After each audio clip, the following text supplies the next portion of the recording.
So what is not in the book, which is called an income benefit.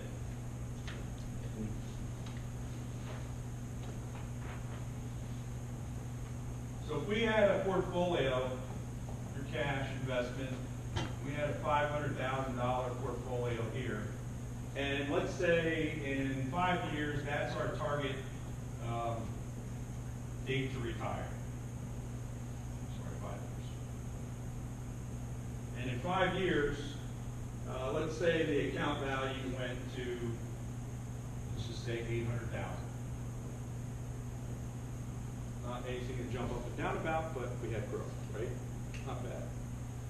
So if Brian talked to you about the 4% withdrawal rate.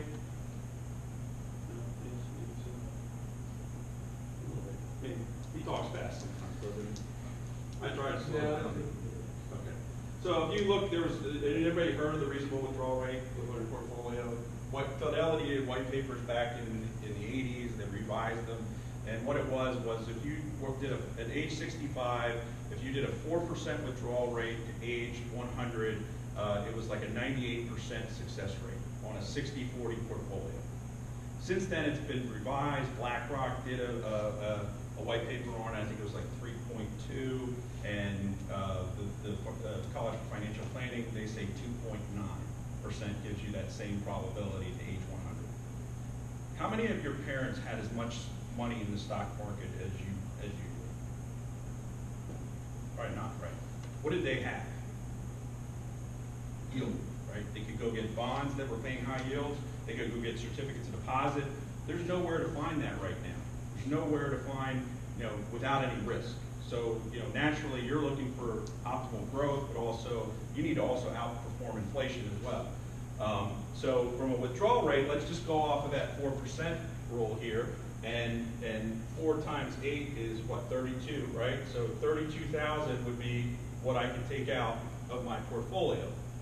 Now, if you're going to do a withdrawal rate, you can do that, and if that's what you want to do, you're going to have to be disciplined, and it depends on where you're at from a financial needs perspective and how that's going to work for you. But so if I could take out 32,000 this year, and let's say next year though, in year 6, my account value went down to 600,000. Now what do I take out? But what if I had a lot of fun the year before? I still need 32,000. Right, yes, exactly what you got to do. That's a good answer. That's what you need to do. $24,000 is what I need to take out there. And then what if we, think about if I retired in 2000 and we had 3 consecutive years where the markets were down. If the market went down again, I would have to take out less. Went back down to 500,000. I'm over exaggerating here, but that means that I would only be able to take out 20,000 this year, or that I should take it out. You can take the whole amount out if you really wanted to, because it's pure money. So this is how an income benefit on your annuity works. If you add this to that, you pay a fee for a rider. It's like a pension.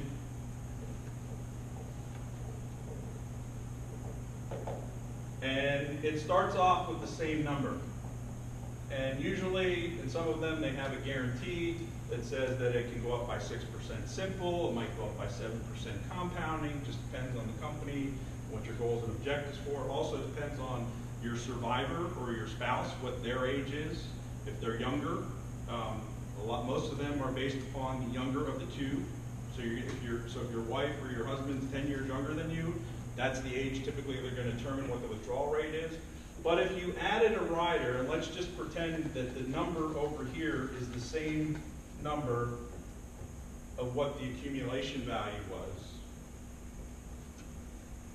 And now it might say, if I'm 65 years old, I might be able to take 5% out. That's now 40,000. I'm paying a fee for this rider, and what I'm paying for is now my income will always be 40,000 out of this portfolio. So when my account value goes down to 600, goes down to 500, I'm still able to take the 40,000 out no matter where the market goes. Okay? If the account value goes to 0, I still get the $40,000. In that example. So I'm paying a fee for a rider that's going to give me a guarantee that if my portfolio or the well runs dry, I will continue to receive it, and my wife will continue to receive it as well if I die before she does. Okay? Any questions? Yes? It's like a pension, Like a pension. and you and your wife die within the next 5 years, all the money's gone. Thanks. That was the setup I was hoping. I'm sorry, what? Is all the money gone? Well, if the account value, that was what I was hoping somebody was going to ask. If the account value is 0, yes, there's nothing there. But if you were to take the $40,000 out and the account value is at $500,000, whatever's left in the account is payable to your heirs. So it's not. That's the common. Is it gone? Is the money once I'm in, I can't leave.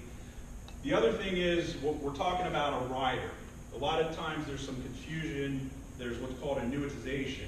And annuitization is you give up the lump sum. Meaning that money goes away and you get a paycheck. If you were to annuitize this money, that payment would be a lot higher, but then you would lose the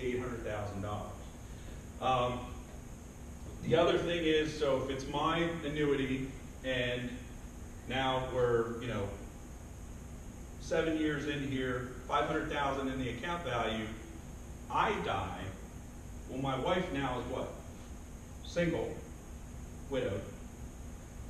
And she can now continue with the income, but depending on her age at the time, she may be able to take the $500,000 and go do something else with it, meaning go maybe do another annuity, and she might be able to get more income because now she's doing it on a single life as opposed to a joint life.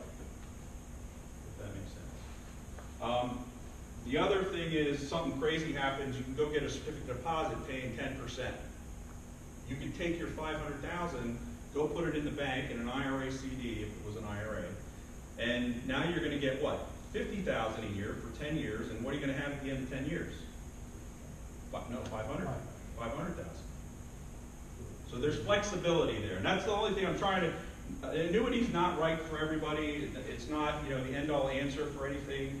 I don't think if you're in your plan, if you're talking to somebody, I don't think if they're recommending that you put more than 40% of your liquid net worth into one of these, there should be a reason why.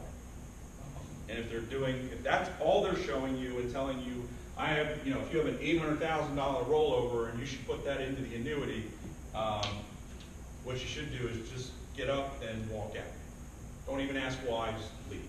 Because there's no reason why anybody should have, 100% or 90% saturation in annuities.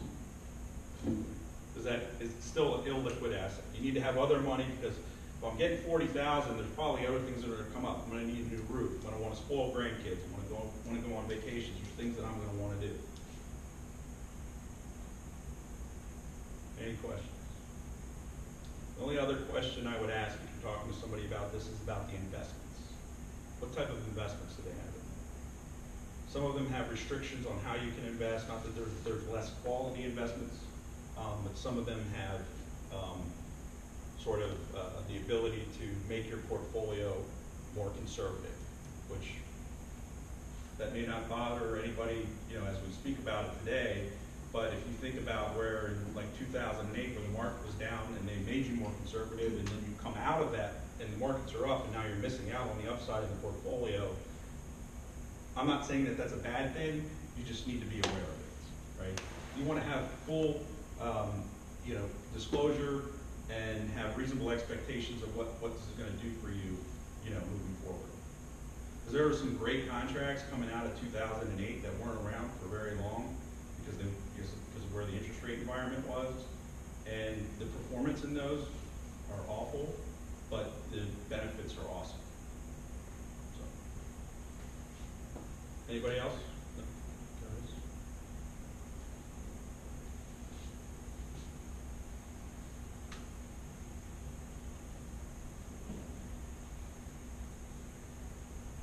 So we had a referral from a property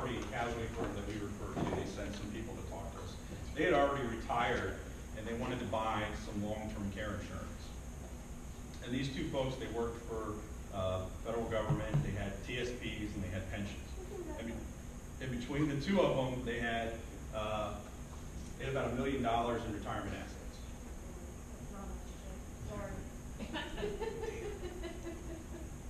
So I sat down with them. They wanted to talk about long-term care. And one of the things, you know, as planners, we're insurance brokers as well, but as planners, we need to know the whole picture. That's fine if that's all you wanted to talk to us about, but we need to see, can you afford it, right? What's the feasibility? What are we trying to protect? Because it's not just about, it's not like health insurance. You're not buying insurance so that if you go into a nursing home, it's going to pay for it. Because you can't buy enough long-term care insurance. When you buy long-term care insurance, you're buying it so that you can, preserve a quality of life for your spouse and for your children, so they don't have to, take care of you. Also for the ability for you to be able to stay in the home. And yes, it will offset costs if you go into assisted living or to skilled care, but a skilled care nursing facility right now is probably about $120,000, $130,000 a year if you're in full-blown care. So you're not going to be able to buy enough insurance, or you could buy enough insurance, but you're not going to want to buy enough insurance because the premium's going to be too high. So that's what they wanted to know. We went through that, and when I looked at their portfolios, they had 2 annuities, identically the same, and he sold them an indexed annuity, and they had no idea what they had bought. It has an income benefit that you have to wait 10 years to take it. You can take withdrawals prior to that if you wanted to, but it will reduce the income benefit.